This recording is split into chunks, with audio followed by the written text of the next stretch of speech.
Today I'm going to reveal the plan. Too Many Rides Garage. Alright. Today I'm going to reveal the plan, what I've got going with these three bikes here. We've got 1991 XR600R, 2000 XR600R, and a 1991 XR600R.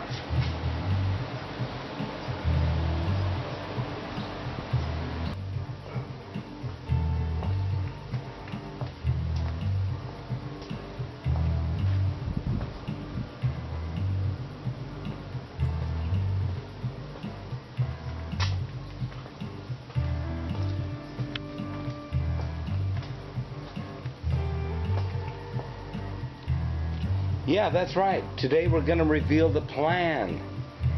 This 91 is set up specifically to be able to go 80, 100 miles somewhere and then still be able to take dirt roads, carry stuff with you. And I've got it outfitted the way I want it. It's got a lot of nice parts on it. But that's not to say that I haven't had trouble with it over the years. Not really big trouble, small trouble. And I've been wanting to get that fixed. I want my Honda to run flawlessly, you know. I want it to just tick along without a hesitation anytime. This could be really complicated to talk about, so I'm just going to try to cut it short. What I'm telling you is it had a fault, and I tried everything to fix it. I really tried everything, either putting on new parts or parts that were known good. And it was really hard to tell if I was having the fault or not, because it doesn't happen all the time. But one of the characteristics in a dead fire is you'll be sitting along at a stoplight and it dies on you right when the light turns green. Bear with me on this story. Like I say, it's complicated and I'm trying to make it short. I ran another motor in here for 10 years, never had the problem. In retrospect, it happened after I put Ricky Stator on and did a revamp on this bike to dial it in electrically a little better. So, you know, I always wonder, did I do something? But I've done more 600 since, and it's really pretty simple to add on wires and components you need. So I rebuilt the motor, but it's not perfect. I didn't get a cam chain or tensioner or, you know, I didn't renew the cam chain, darn it. It was running pretty good with a brand new Ricky Stator in there, and I went for about a year and a half trying to figure out what was wrong. I put all the other parts on, coils, you know, pulse modulators, you name it. And then Rusty X on the forum said, you know, I had that problem and I finally solved it by putting in a new stator. So I started looking into the stator. And a new stator should read ohms of resistance of about 90. And indeed, when you get them, they're about 89.9. And after 330 miles, it was reading 82.5. And I was starting to notice the problem again. So that's the second stator in there. And I'm just so tired of chasing things on it that when I put the new stator on, it ran perfect. It was a delight to ride. It ran so good. But I only got about 330 miles and I started noticing the problem creeping back in. So I decided, hey, I'm just going to build a new motor. And so I did. But the darn thing was so dirty that it looked stupid. Now this one does have more extensive stuff in it. It's got a head job, valves added, piston, new, rings. It's got a Ricky Stator, brand new, 200 watt. It's got a brand new clutch in it.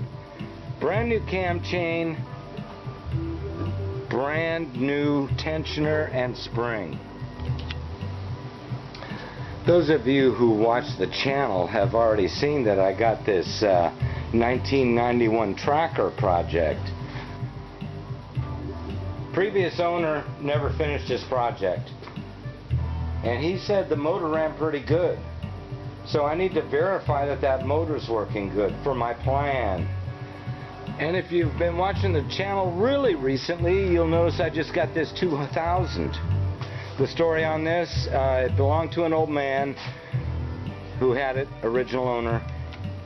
He gave it to his son. I don't know the circumstances, like he was done riding or whatever, but he gave it to his son, and his son started doing things. Put on an IMS tank, changed out the shroud here, and put on a stupid headlight that's like blind them with no dimming capabilities. Here's his idea of a good horn mount. So it's just not perfectly ready to go in my book for what I need. It almost looks the same, but it won't do. So here's the plan. We've got this kid that put 6 hours on it, and then he sold it to my guy that put 2 hours on it. This bike has low hours. For instance, how many hours have been on this? Well, it's hard to see because it's dirty, but that's just covered with gravel hitting it over the years.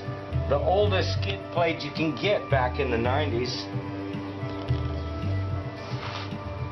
This bike has been used so much it's got boot wear top to bottom. Now, although this one has protectors on it, it's in good shape, and you don't see any of that telltale gravel roads look. Even the Kickstarter where it hits the frame is minimal. The heat guard here, the heat shield, isn't even all bent up from years of riding. The plan, I'm going to make the 2000 what that bike was. So what does that mean? So there's a lot of things to switch over. So then the 91's going to be pretty stripped on down, and the idea is to pull the motor out. I've got a lot of work, a lot of money into the motor. It's not done. It's actually brand new. It's only had 250 miles on a valve job. I'm going to rebuild the 91 back up to be a full working bike and sell it.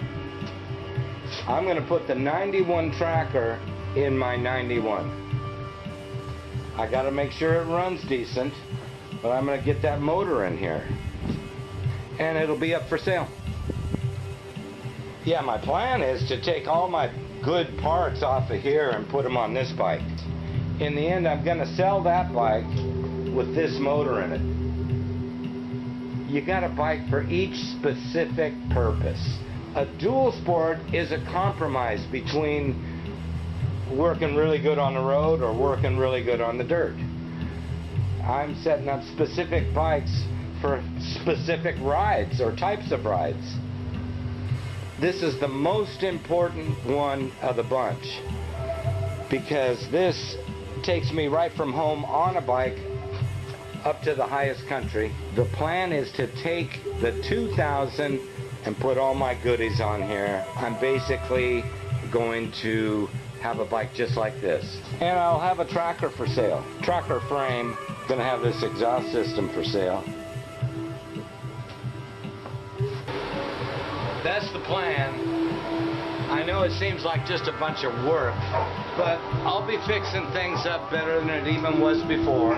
And like I say, specific purpose, that one's got to serve a main job. Probably get more use than the others. For instance, OHV, well, it's a couple times a year that I'm doing an actual OHV. It's not like the old days when you used to be able to go just about anywhere. Now you're real restricted. That's the plan. I'm going to take 3 bikes and work on them. I got 3 bikes to work on. XR600R for a specific purpose. This will be episode 1 in Bike for a Specific Purpose. The XR600R that can take the freeway and get on dirt roads. I need that. This is episode 1.